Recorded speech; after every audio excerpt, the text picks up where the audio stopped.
Hello and welcome to the International Soccer Preview by Soccer Files Canada. I'm Kevin. And I'm Connor, and we are wrapping up our look at CONCACAF World Cup qualifying. We've been previewing all 8 teams in separate podcasts, 2 for each team actually. The first podcast focuses on the team, its history, and prospects, with a special emphasis on qualifying history. And in a separate podcast, we look at the players, which, although somewhat artificially, we have organized by position, with a look at the main candidates for each position. Right, and for CONCACAF here, we're considering an update podcast around Christmas time. And we're also considering a look at the final round of qualifying in Asia, but we won't be able to get that out until after basically the September games have been played. But keep an eye out for that if you're interested in Asia.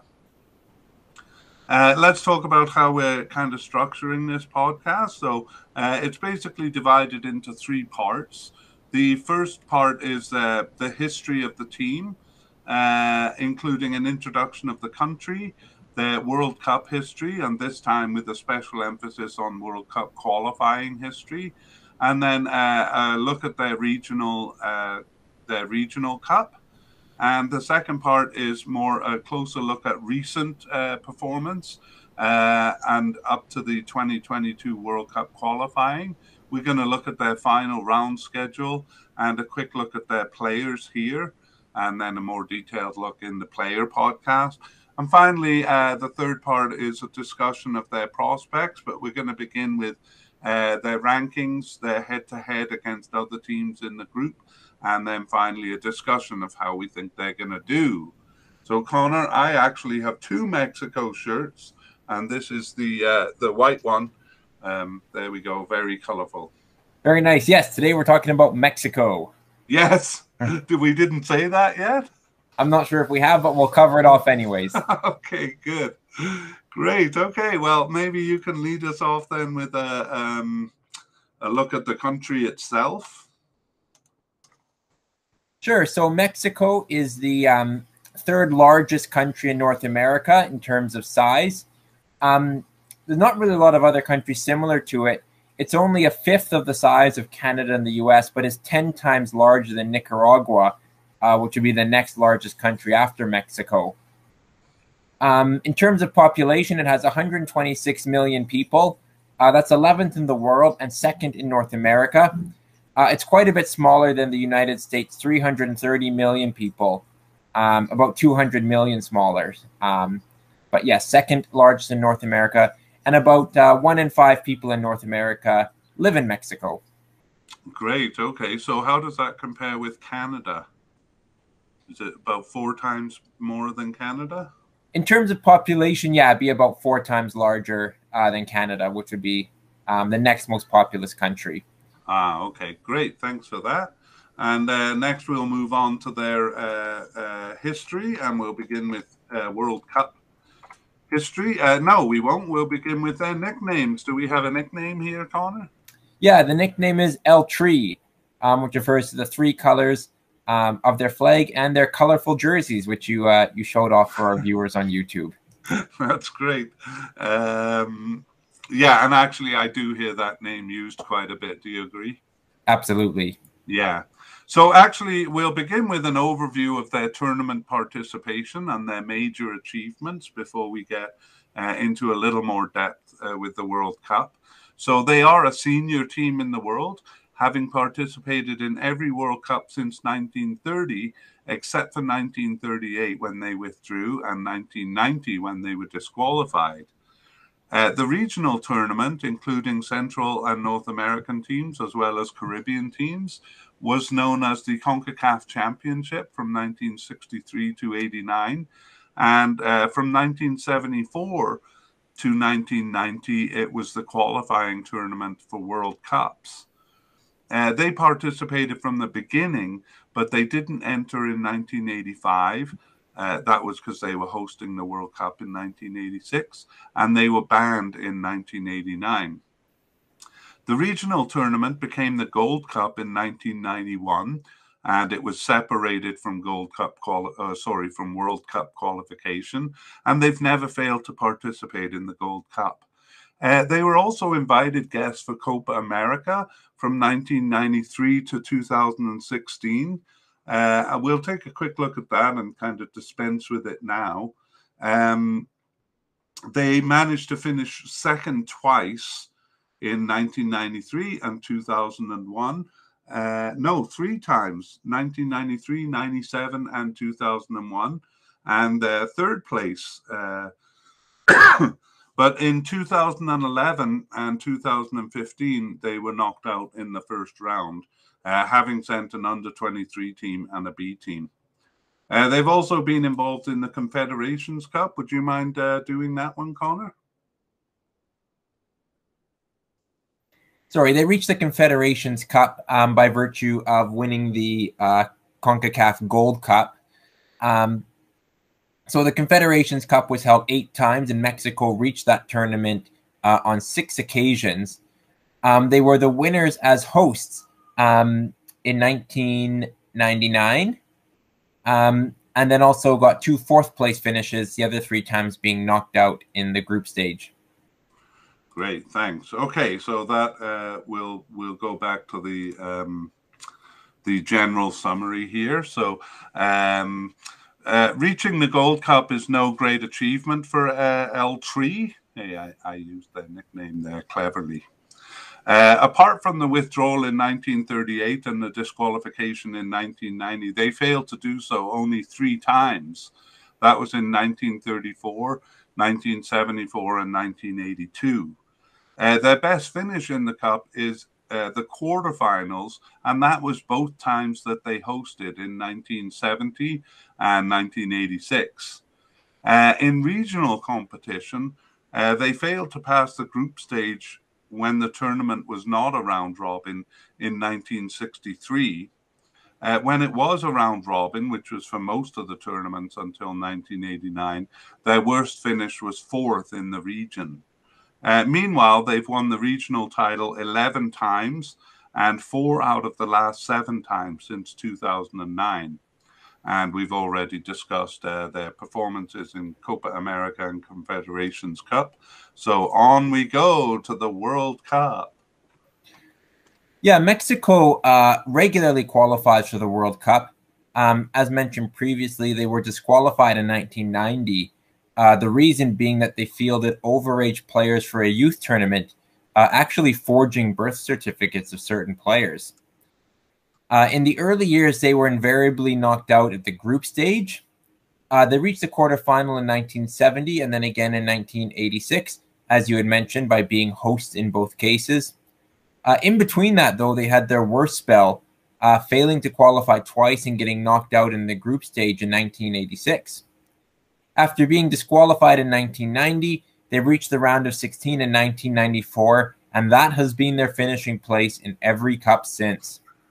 Well, thank you, Mexico, for making it easy to summarize there.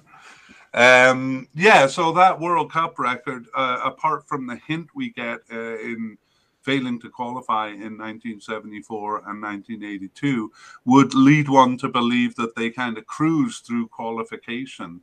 But when we take a close look at qualification, we find that is not quite the case. So we're going to take a closer look at their qualifications here. There was no qualification in 1930.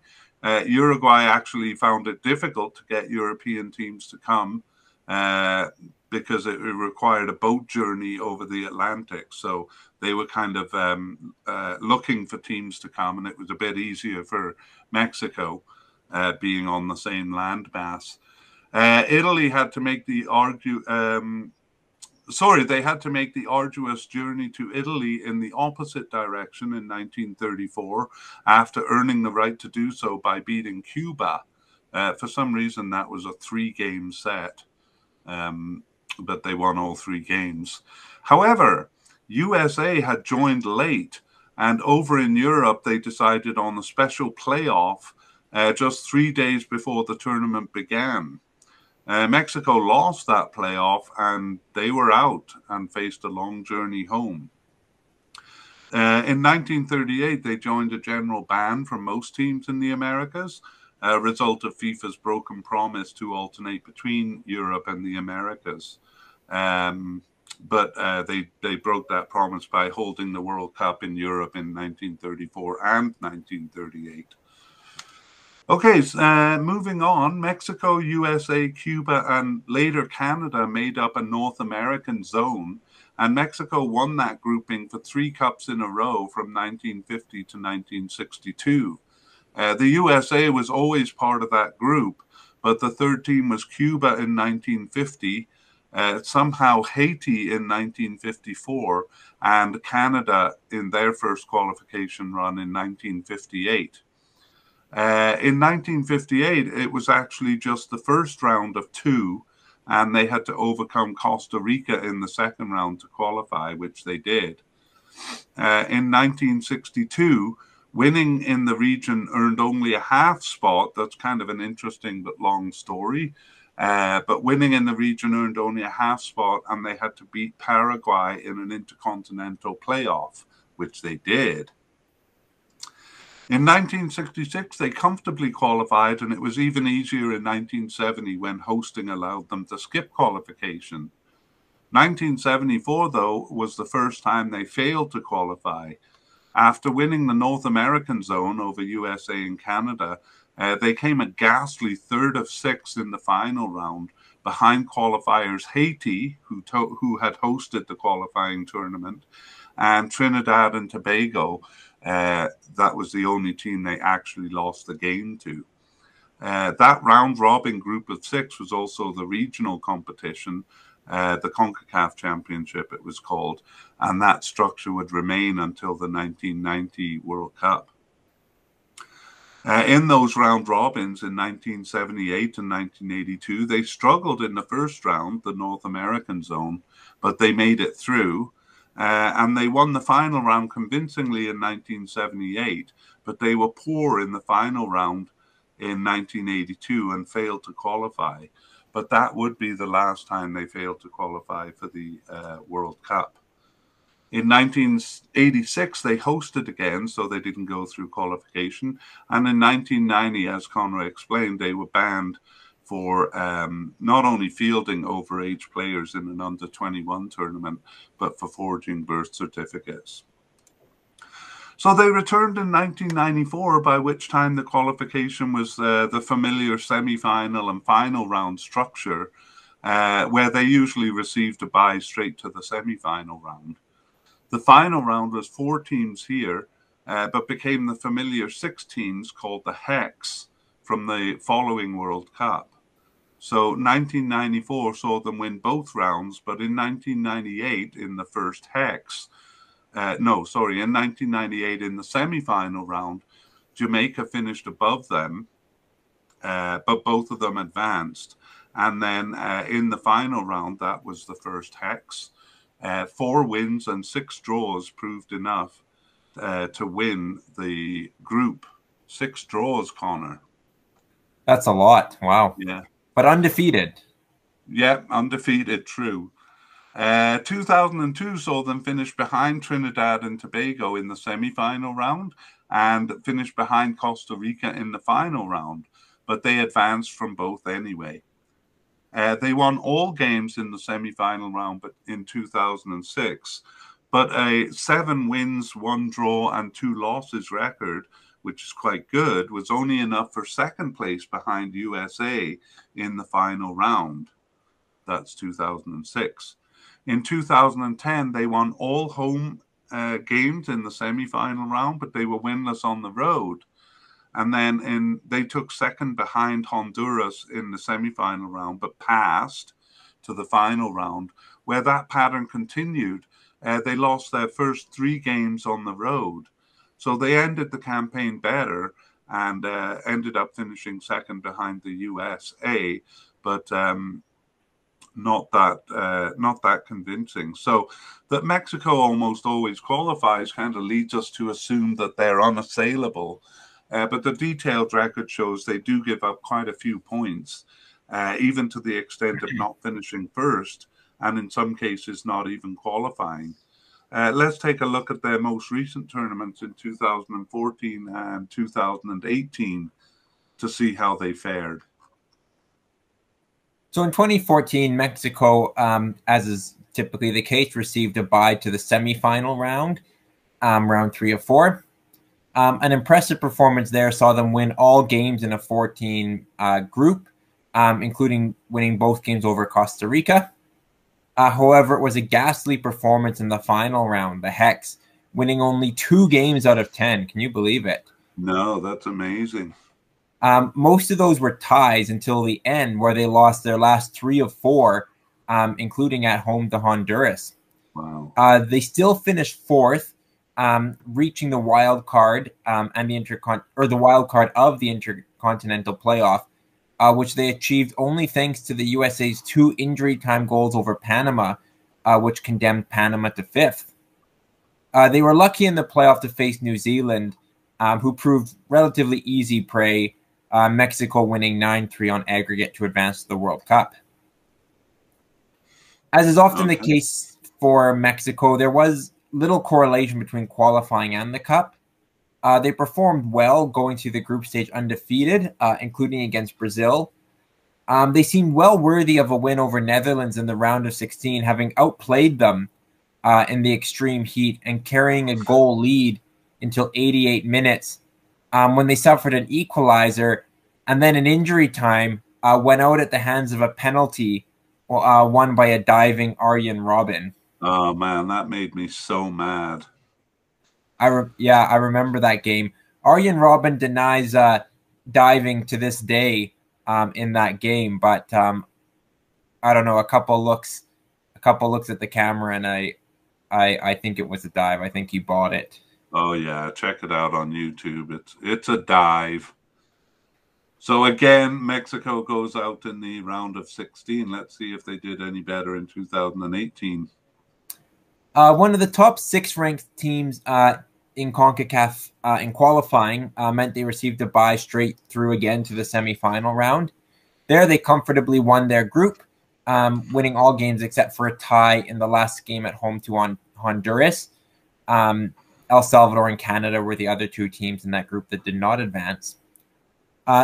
They similarly cruised a top spot in the final round, the Hex, suffering only a home tie with the USA and away ties in Panama and Costa Rica, up until the last game where they gave up points to Honduras again. It seems like Honduras is a bit of a nemesis here. It has been in recent years. We'll look at that in the head-to-head, but yeah, certainly. That loss was inconsequential to Mexico, but it resulted in Honduras advancing to the intercontinental playoff at the expense of the United States, who were shocked out of the Cup. Conspiracy theory alert. Do you think so? Do you think there's any chance that they kind of did it on purpose? I don't think so.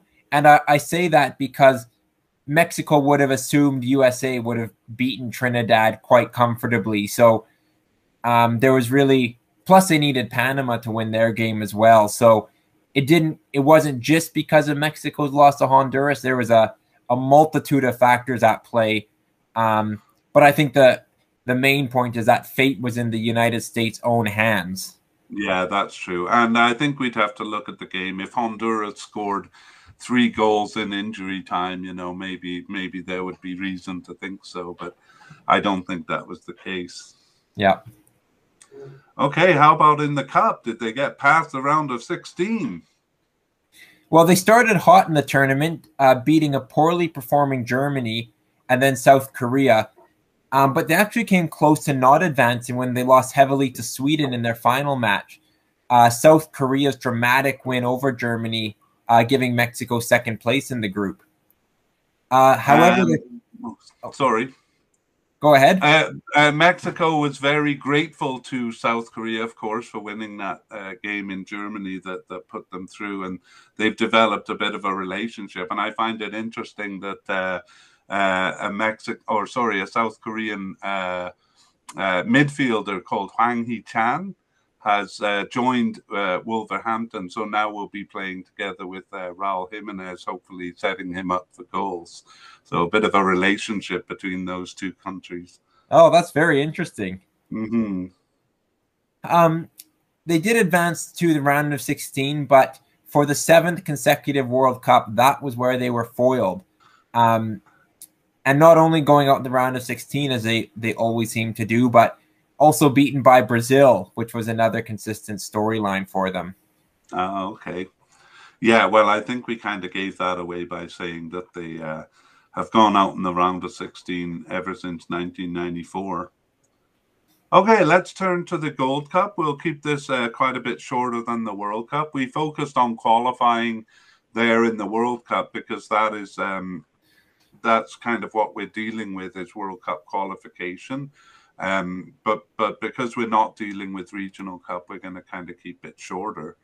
So Mexico has always been a power in the region, of course, though always near the top. They didn't win the region as much as would be expected, having done so only 3 in 11 times until 1993.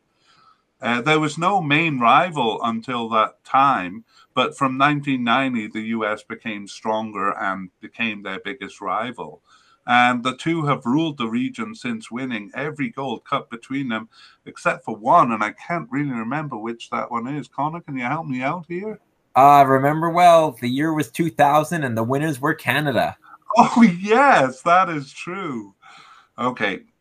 In their rivalry with the USA, they have won more cups, and in recent times, they've reasserted themselves as a dominant force, winning 4 of the last 7 titles. However, America did win in 2021, so maybe my comment there's a little outdated.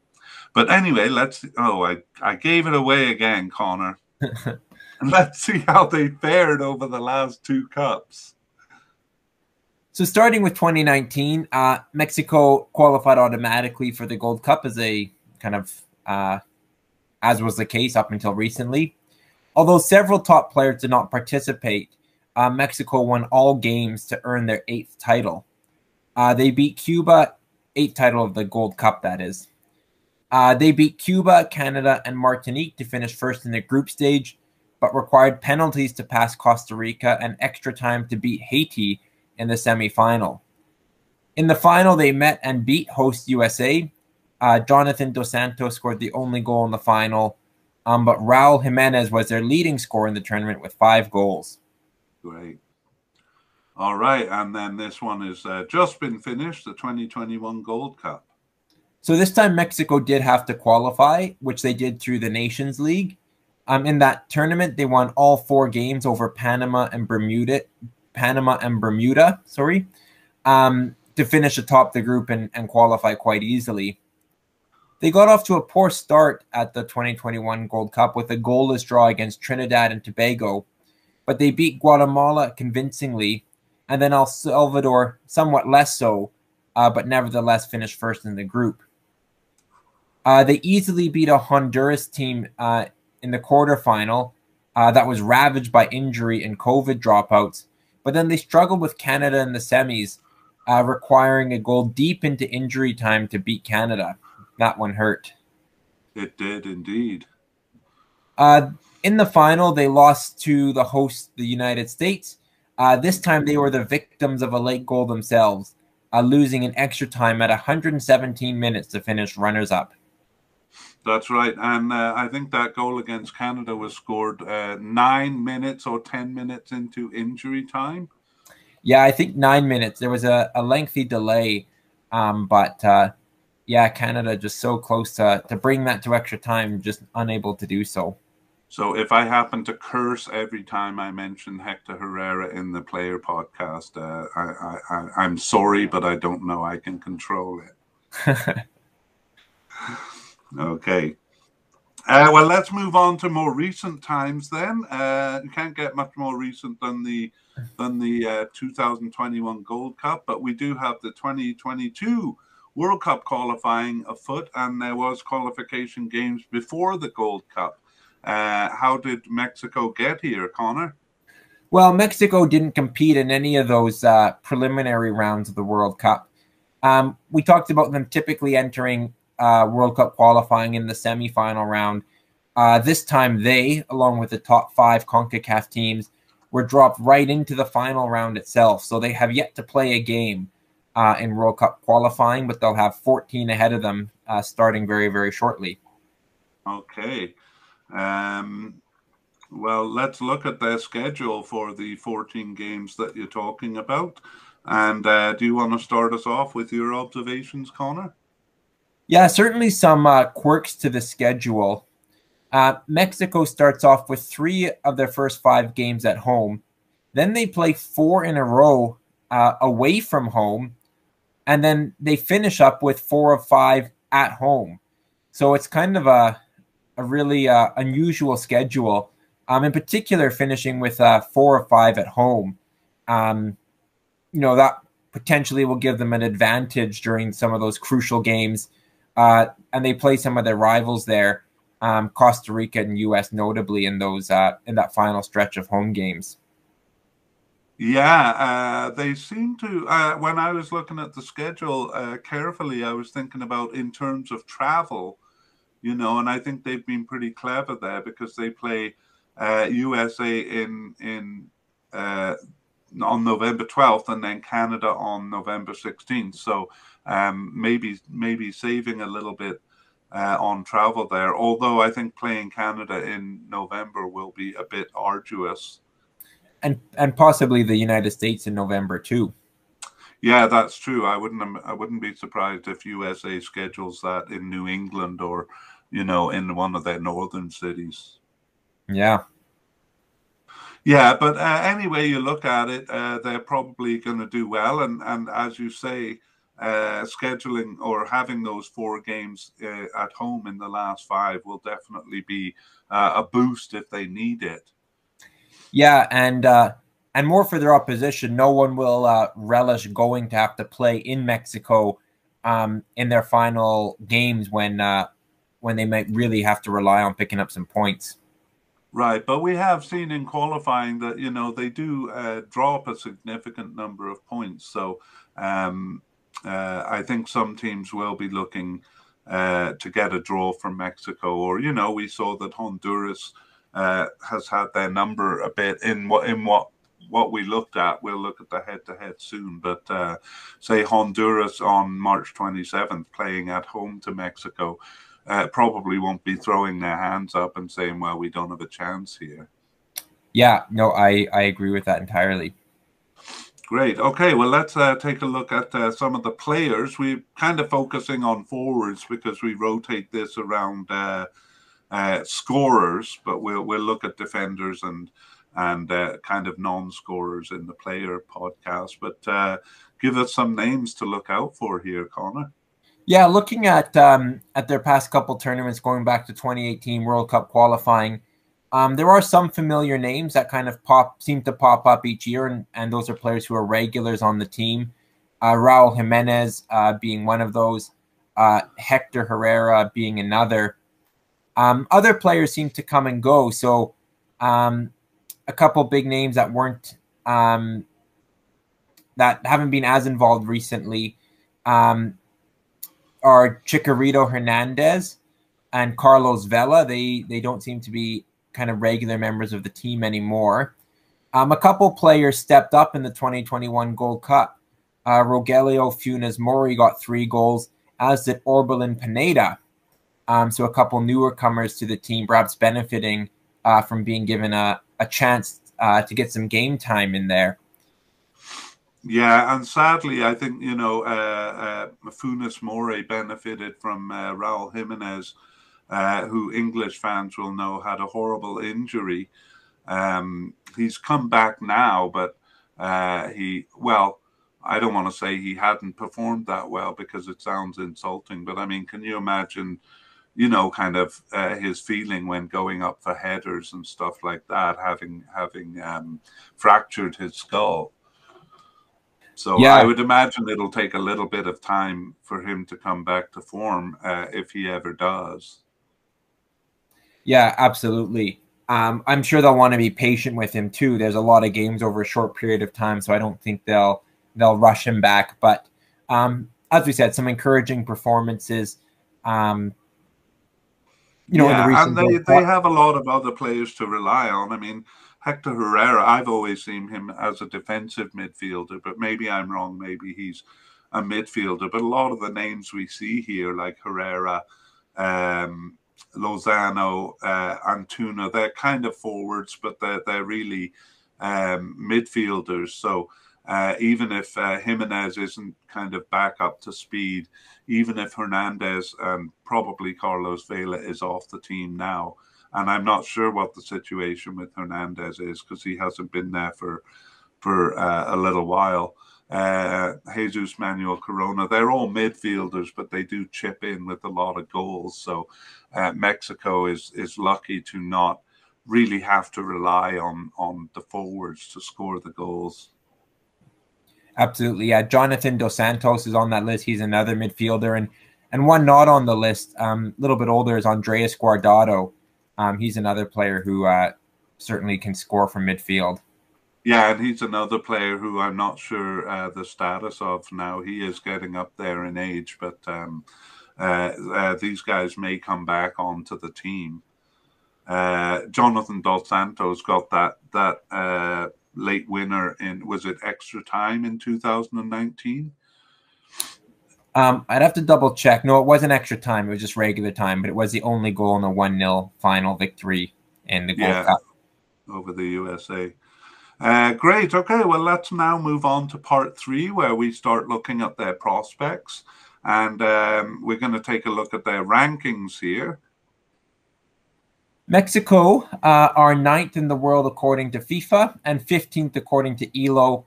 But in both systems, they're the top-ranked team in the CONCACAF region.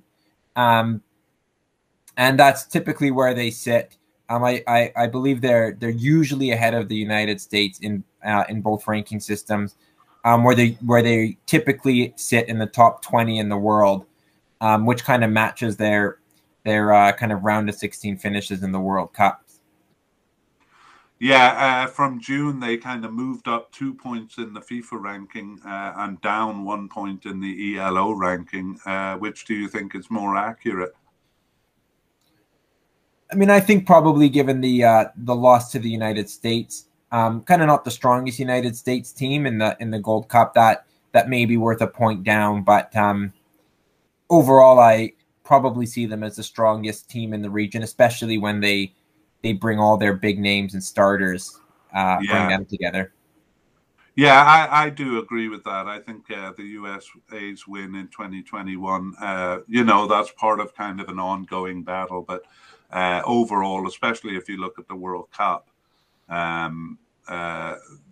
definitely ahead of the USA in that. Once again, I find the ELO rankings more accurate. I mean, 15th, and they generally get knocked out at the round of 16 in the World Cup. So that seems to kind of fit much better than 9th. If they were 9th, they would be getting beyond the round of 16, right? Yeah, or at least you'd expect them to every now and then. But yeah, that hasn't been the case. Yeah, that's right. Okay, now we will embark on the head-to-head record, and we won't look at the whole thing, but we'll give you their overall record and then some of their recent results or maybe some of their important results. So first against Canada, I had to put in the 2000 Gold Cup quarterfinal. I just can't help myself, Connor. Famous game. Yeah, that was a 1-1 draw, which Canada won 2-1 in extra time. Otherwise, definitely Mexico has the better of them with 17 wins, 7 draws, and 2 losses. That includes 2 wins in the 2018 World Cup qualifying. Actually, do you mind? Do you think it'd be distracting if I just say 2018? As in the World Cup, and then 2019 and 2021 automatically refers to the Gold Cup. What do you think, Connor? I can follow that. Okay, good. So yeah, in 2019, they lost in the group stage of the Gold Cup. They beat Canada in the group stage, and in 2021 they beat Canada in the semi-final on that late goal. I think that actually should read 2-1 rather than 1-0. That's right. Right. So Canada gave them a good game, but we're still have only beat them twice. Moving on to Costa Rica. That record is 15 wins, 7 draws, and 4 losses. And in recent meetings, actually Costa Rica bested them in 2014, tying at home and winning away. In the 2015 Gold Cup quarterfinal, Mexico won that, but it required extra time. 2018, Mexico bested Costa Rica, winning at home, but tying in Costa Rica. And in 2019, the Gold Cup quarterfinal, again, it was a draw at the end of regulation time, and at the end of extra time, it required penalties. So a little bit of a struggle there with Costa Rica. They certainly don't get the better of them every time. However, they do with El Salvador. It's a record of 15 wins. The two have never tied, interestingly, and just 3 losses. But in recent times, it's all Mexico. They've won every meeting. Just as an interesting detail, they were somehow put in the same group in the 1970 World Cup, which shouldn't have been 2 teams from the same region. But anyway, Mexico won that 4-0. 2017, Mexico won 3-1. In 2018 World Cup qualifying, 2 wins for Mexico. And recently in 2021, Mexico won again in the Gold Cup group stage. We talked about Honduras being a bit of a bogey team, so let's see how realistic that is.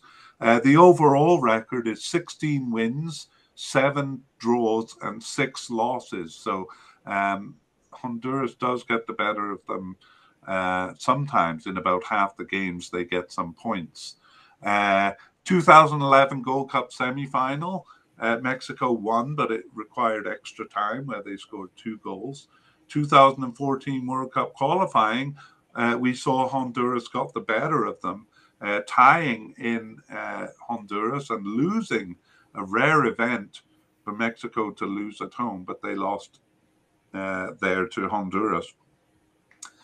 2017 quarterfinal, they won 1-0, and in 2018 qualifying, they bested Honduras, tying at home though.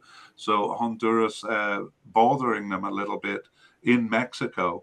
They met in the quarterfinal in 2021 Gold Cup, and Mexico easily won that, partly because Honduras was missing a lot of players.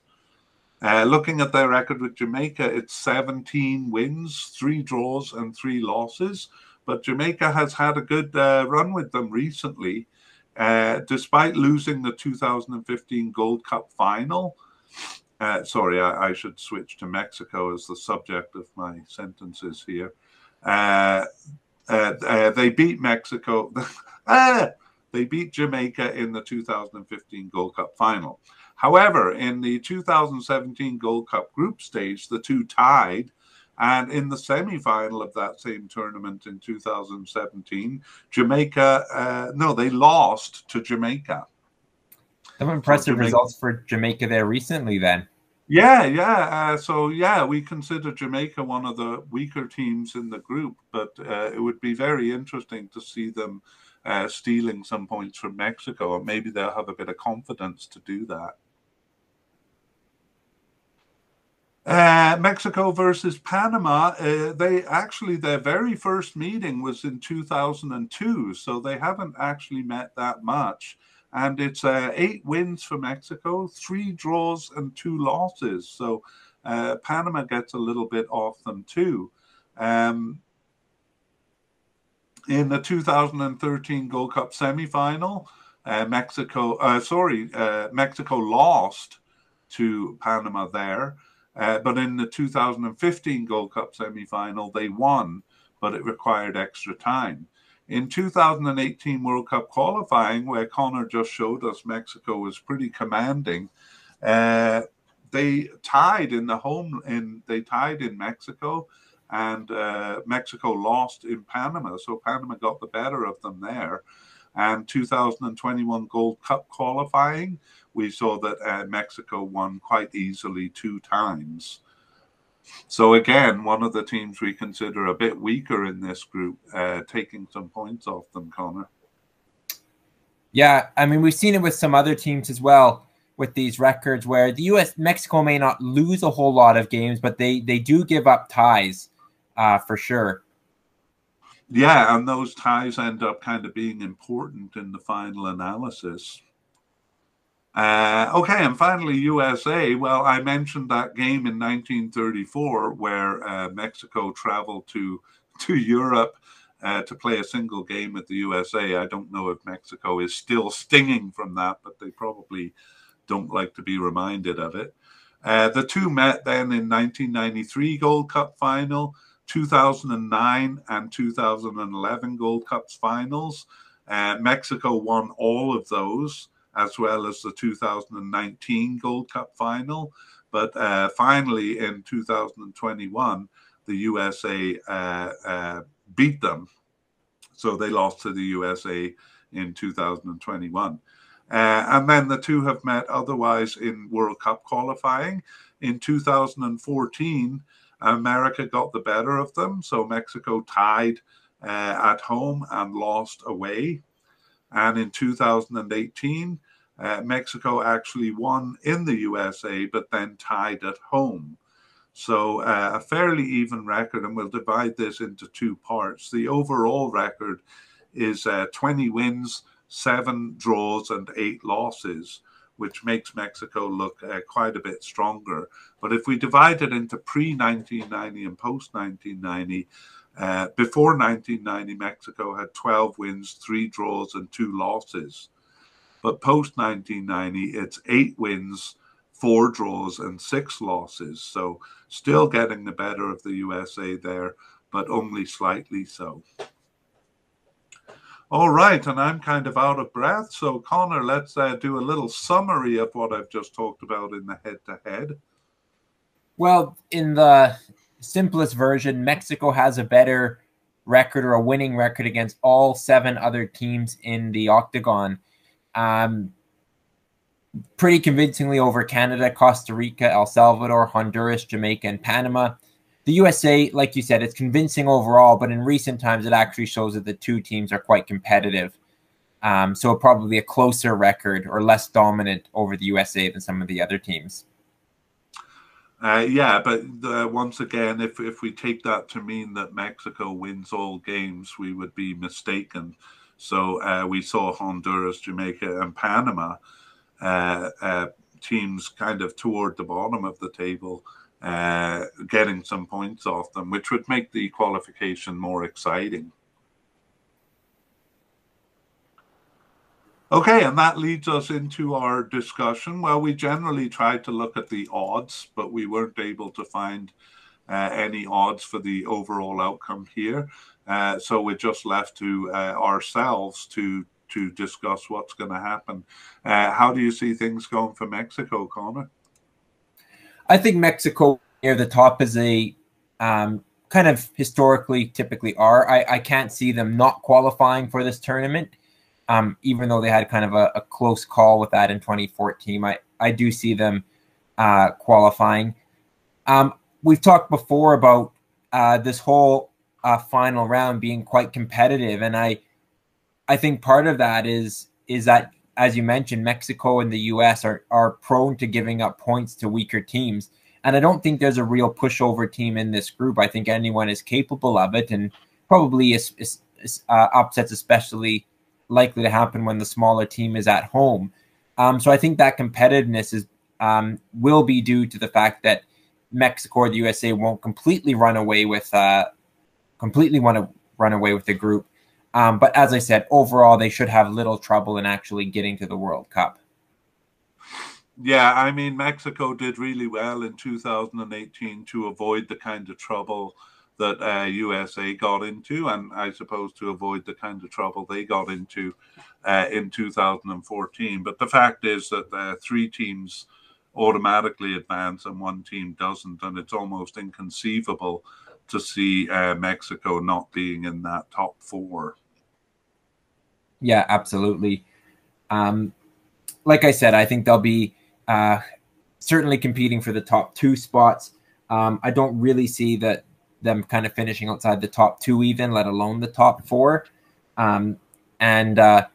Yeah, I think Mexico, having been beaten in the Gold Cup, I do think they'll be motivated to kind of prove and reassert themselves that they are the best team in the region. Yeah. Another factor too is that we've mentioned in the last couple of podcasts the effect that COVID might have, and teams like Canada and the USA, the USA to a lesser degree, but if they lose their top players, it can be a real blow. For one thing, a lot of Mexico's good players play in Mexico in their very healthy league. And if they do lose some of their European players, we saw just on the player list the sheer number of players they have ready to step in, who are probably capable of winning these games, even if they're missing a few of their top players. Yeah, it's an interesting point you bring up. I believe Mexico is on the red list for the United Kingdom, for example. Meaning that players can't kind of travel between the 2 countries without a quarantine. So, that may lead some English clubs, which, Raul Jimenez, of course, with Wolves, but some other European clubs perhaps reluctant to release their players. But as you said, Mexico can probably handle that because they do have a strong league and have so many players to choose from that they won't have trouble calling players up if they need to. Yeah, that's right. But I'm tired of you dallying around the question, Connor. I'd like you to tell me: are they going to win this group? I think they will. They are my pick to finish first. I see a couple drop points here and there, maybe a defeat or 2, and a couple draws. But I see them winning the group ahead of the United States. It could be close. USA could pip them, but I'm going to say confidently that they will finish first place in the OCA. I agree. I think USA will be a lot more down to business this time, so could pose a challenge. But I think Mexico is generally stronger and will finish on top. But as you say, I think they won't win all of their games or anything like that. I think they'll drop quite a few points, probably more in terms of ties than losses. But they'll certainly gather enough points to finish on top, I think. Yeah, I would agree with that. All right. Well, thanks for doing this kind of look at Mexico with me. And we'll be back with the Mexico players. I'm not sure if Connor will be able to join us for that, but we're going to go through the Mexican players, and that will be our last podcast in this series. So hopefully we will see you next time. That's right. Looking forward to the games getting underway. And thanks again. A pleasure as always. Thanks, Connor. Bye-bye.